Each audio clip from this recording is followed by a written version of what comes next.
आप किसी मंदिर में दर्शन करने जाएं और आपके सामने यह विचित्र घटना घटित हो, एक जीवित स्त्री भगवान की मूर्ति में समा जाए, तो आपको क्या लगेगा? आप डर जाएंगे। मैं सच कह रहा हूँ, आपको भय लग जाएगा कि यह क्या हो रहा है। हमारे समक्ष एक स्त्री मूर्ति में समाती जा रही है। ऐसी घटना पंढरपुर में घटित हुई। यह प्रसंग इतना विचित्र है, इसे अगर ध्यान से सुना जाए तो हमारा प्रेम परमात्मा के प्रति और अधिक बढ़ जाएगा। किस प्रकार प्रभु अपने भक्तों की लाज रखते हैं, यह इस प्रसंग का मुख्य उद्देश्य है। हम बताने जा रहे हैं उस भक्त की कहानी जो साक्षात परमात्मा की मूर्ति में ही समाहित हो गई। भगवान की एक भक्ता हुई जिसका नाम था कानू पात्रा। कानू पात्रा एक वैश्या की बेटी थी। उसका नाम था श्री श्यामा जी। श्यामा जी किसी कारण से वैश्यावृत्ति में प्रवेश पा गई थी। वह चाहती थी मेरी बेटी का शरीर बड़ा सुंदर है, वह भी इस व्यापार में आ जाए जिससे कि मैं और अधिक धन कमा सकूं। पर कानू पात्रा तो बड़ी विचित्र थी। बचपन से ही उसका मन इन कामों के प्रति घृणा करता था। वह तो परमात्मा का ही चिंतन करती थी। वह सोचती थी किसी भी प्रकार मैं अपने आप को इस धंधे में न धकेल सकूं। यही प्रयास करते करते एक दिन उसने अपनी माता से कहा, माँ, मैं तुम्हारे समान अपना जीवन व्यर्थ नहीं गंवाना चाहती हूँ। लोगों की तृप्ति करते करते कुछ भी प्राप्त होने वाला नहीं है।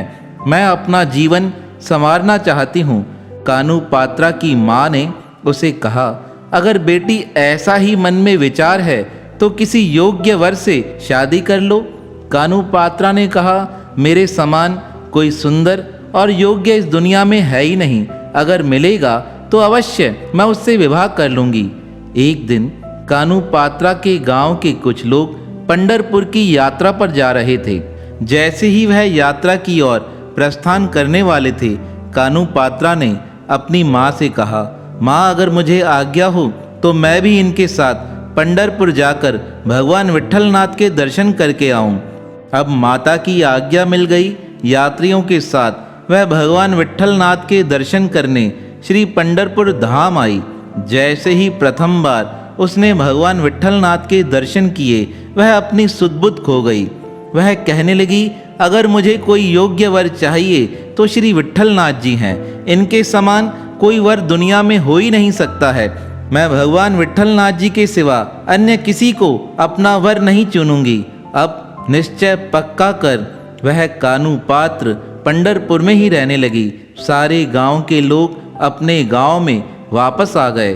कानू पात्रा की माँ ने यात्रियों से पूछा, मेरी बेटी कहाँ है? उन्होंने कहा, तुम्हारी बेटी ने तो पंढरपुर में ही अपना स्थान बना लिया है।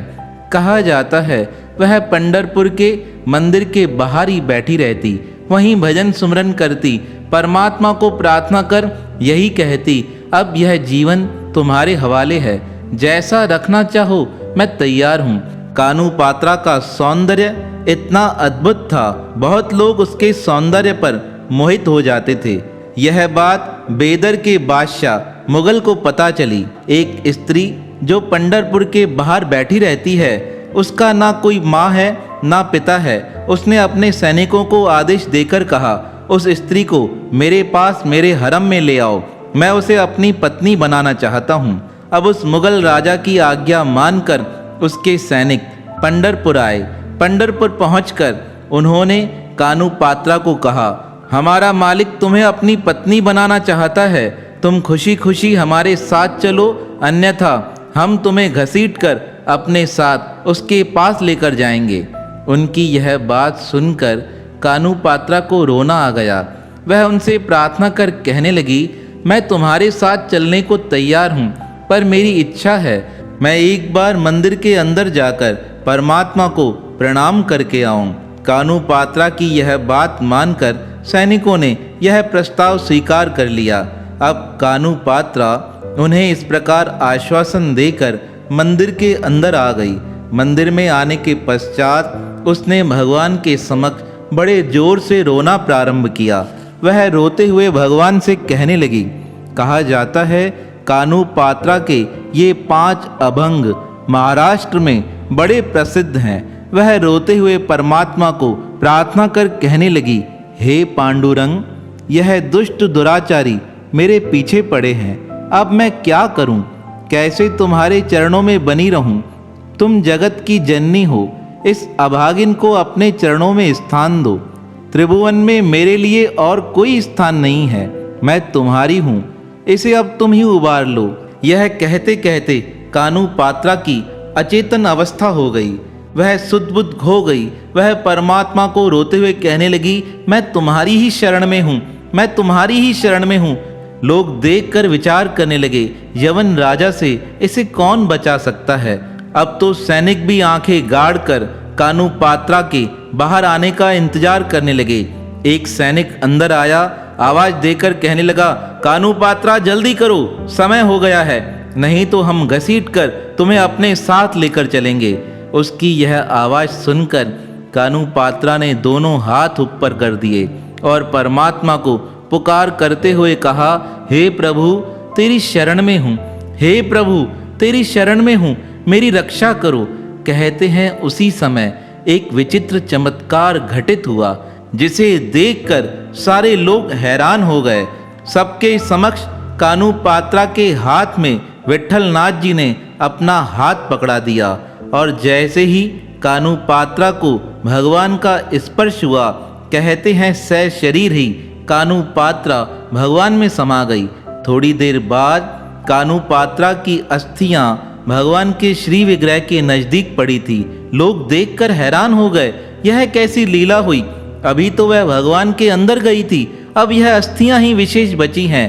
तब सब भक्तों ने उनकी अस्थियां लेकर पांडुरंग मंदिर के बाहर दक्षिण में स्थापित कर दी। अभी तक दक्षिण द्वार के नजदीक कान्हू पात्रा की वह अस्थियां वहां समाहित हैं और मंदिर के समीप ही कान्हू पात्रा की एक विशाल मूर्ति को स्थापित किया गया है। यह देखकर सारे लोग आश्चर्य में पड़ गए कि भगवान ने किस प्रकार अपने भक्ता की लाज रखी है।